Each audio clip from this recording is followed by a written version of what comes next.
Welcome back, guys. So for this one, we've jumped the border of Thailand and we've hit Siem Reap in Cambodia. We've not really jumped the border, I just flew in on a plane last night, but it sounds cool, doesn't it? So, we're in Siem Reap. We're going to do temples, we're going to do museums, we're going to do those houses that stick out the water on stilts if I can find any. And hopefully I'm not going to get eaten alive by mosquitoes. So, I'm going to scout around, get some breakfast, organise a few trips. Back later. Okay, so that's breakfast sorted. I found out you can actually book the temple trips at the reception. So tomorrow we're going to do the Angkor Wat one early in the morning, which does involve me getting up about 3:45 a.m. to get on a minibus about 4 o'clock. But it's okay. I'm prepared to sacrifice these things for you guys. It's no problem. So we'll do that tomorrow. I reckon this afternoon we'll have a walk around town, go and have a look at the markets, see what's cracking on. Back in a jiff. Okay, so we've arrived at the riverside. Looks like there's some kind of festival going on. Let's just have a wander up here and hopefully you can hear my narration over the chaos that's coming from the river and everything. But this is, I think this is downtown Siem Reap, I'm not sure, but we'll have a wander up. Coming towards the night market, which looks like it's opening now, so see what's going on up here.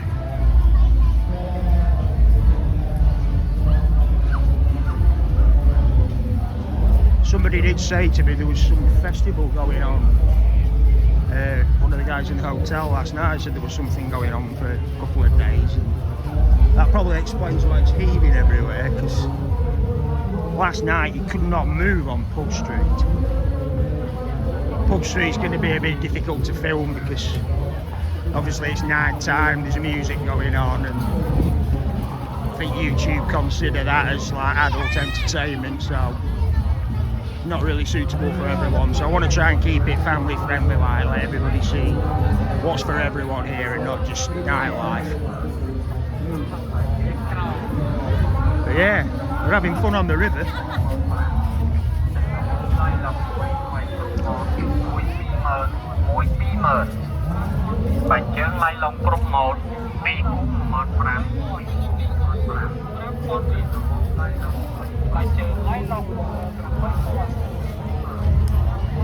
Steadily getting busier as we carry on walking.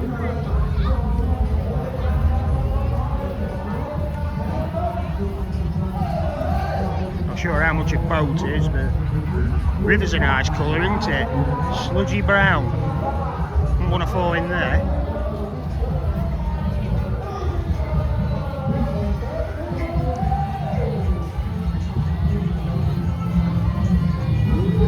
It's so hot and muggy at the moment, I'm absolutely gagging for a beer, so I might have to drop off and come back just while I rehydrate myself. But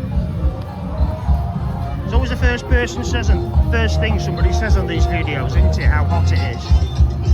Yeah, it's Southeast Asia, we know it's hot. That's why you come here.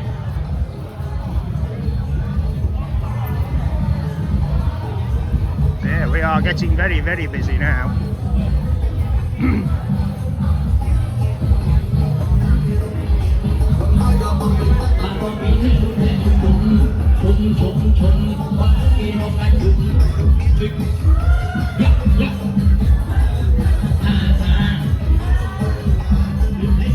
Spicy food on sticks.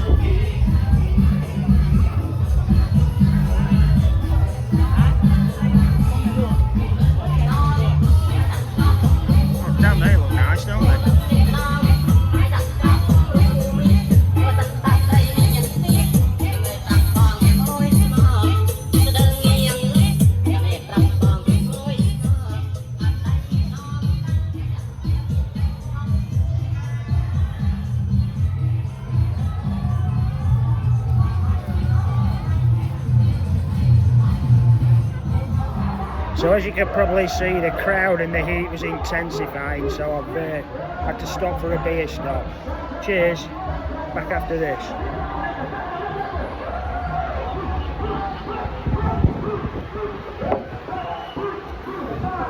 Okay, so it's 4 o'clock in the morning, I'm knackered, but we are booked to go on the Angkor Wat and Temple small tour sunrise.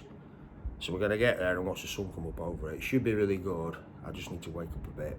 Back shortly.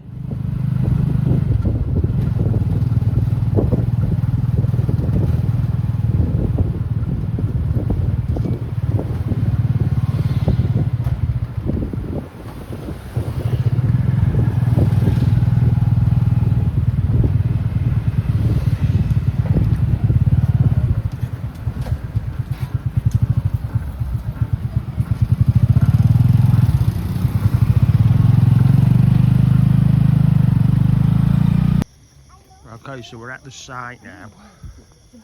My guys just dropped me off. Annoying thing was, the tour was $45, but then you had to get a pass off a website to let you in for another $37. So the tour was actually twice the price. I thought it was going to be almost, but not to worry, we're going to enjoy it. So I think the camera's making it look a bit lighter than it actually is. That sky I'm looking at in front doesn't look as light as it does on the camera. But anyway, I'll find out where it is, and when it's a bit more visible, I shall return. Okay, so that's what we've come to see. Again, my camera's making it look an awful lot brighter than it actually is. The sun's barely even up.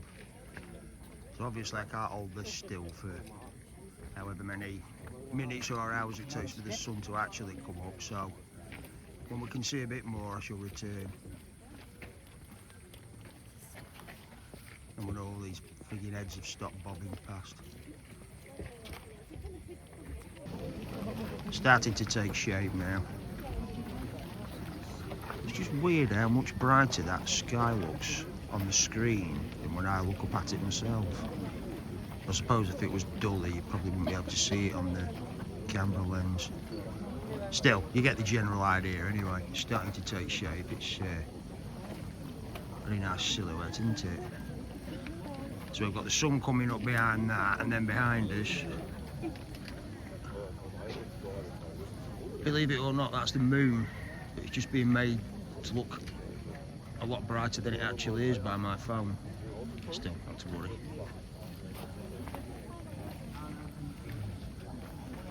When I looked on the internet, it was saying it's quite bad for mosquitoes around here, more in the rainy season than now, but still you have to take precautions. So I daubed myself in mosquito repellent when I got up, because apparently there's a tiger mosquito that can carry dengue fever, which is something you really don't want. But when I got in the car this morning to come here, the guy said the mosquitoes aren't too bad. And I've not noticed anybody else taking any precautions, and I'm stinking of tangerines, but never mind. It burns a bit as well when you put it on. A bit uncomfortable really, but we'll power through.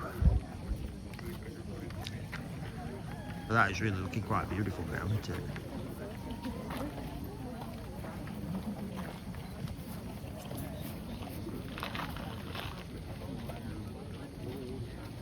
What a sight to wake up to, eh? This is what we do.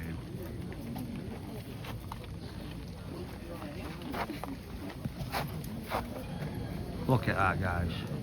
Isn't that beautiful? I just hope this iPhone 15 is doing this justice, because it's absolutely awe-inspiring, but I'm just not sure it's quite capturing the light right. But anyway, you get the general idea. It's very pretty. But yeah, I could stand here and watch this all day. It's quite relaxing. I want to sit down, but the grass is soaking wet, so.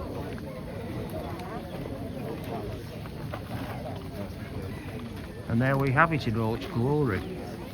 It's quite awe-inspiring, isn't it, really? Was it worth getting up at 3:45 in the morning for? Right here, right now, yes. If you'd asked me that at 3:45 in the morning, probably not, because I felt like crap when I woke up. Problem was, I thought I wasn't going to sleep, so I had a bottle of red wine to try and knock me out early on. I woke up with a right cracking headache. But anyway, I'm up, I've done it, I'm here, and we've seen it, so job's a good one. Let's go and have a look around now. Okay, so we're inside now. This is the entrance on the right hand side. I think most people went in to the front entrance, but it's a bit better here, there's not too many people. So it looks like it's been scaffolded over here for some reason. I don't know if it's been repaired or not. Sorry, but yeah, the walls all the way down have got these beautiful carvings on them. As I say, my history's not up to much, and I don't really know how old it is. I've heard it's about 1,000 years, but looking at this, it looks older to me. It looks very, very, very old. There's so much detail gone into these carvings. It's truly extraordinary.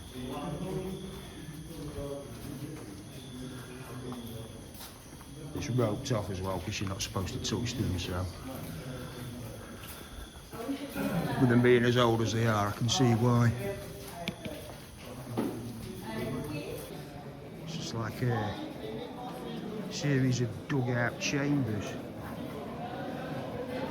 Everything's very symmetrical. I'm just not sure what these chambers are. There's like 4 of them in this section. And one would imagine it's probably the same on the other side, but I don't know if these are filled with water or what. The steps going into them, so maybe it's some kind of sacrificial thing, maybe. I'm told by a few people and some documentaries that inside it's got its own magnetic field, and it's something to do with how it was built all those years ago, because the technology that they used to build it then doesn't exist now, if that makes sense. Many say it was built by alien life forms which had technology that obviously existed then and doesn't exist now, and it was the future of our present or some space-time continuum thing. But anyway, let's not confuse ourselves. It's just one theory.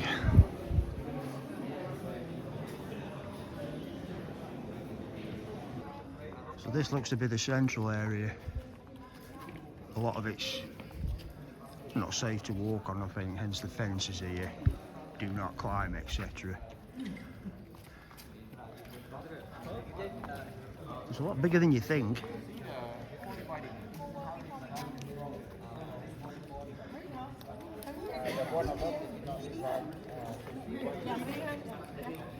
It's just the detail that's gone into the carvings. Every single pillar, all the walls, all the way right around the perimeter have all got these beautiful Buddhist carvings on, which must have, God alone knows how long it took to build. But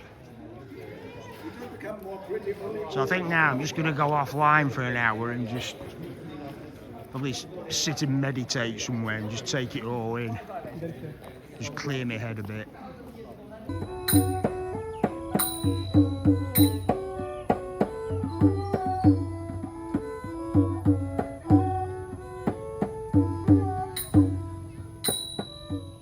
So there we have it. I think that's going to have to be a big thumbs up for Angkor Wat. The entire tour was 8 hours, Angkor Wat being the first temple. But then there were another 8 after that.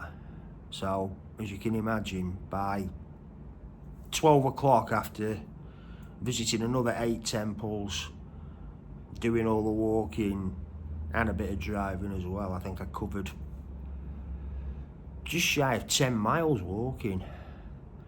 But it's well worth it though. I mean, there's only so much footage you can do on video and then it starts to get a bit samey, so that's why I didn't bother including any of them. But good day out.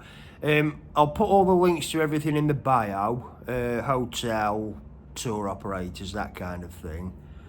All I would say, if you do decide to do this, keep yourself hydrated, wear decent footwear, and don't get pissed the night before.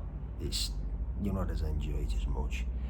I also want to just give a big shout out to my driver, Sir Rath, who basically looked after me today, kept me hydrated, and showed me where to go, because I wouldn't have had a clue without him.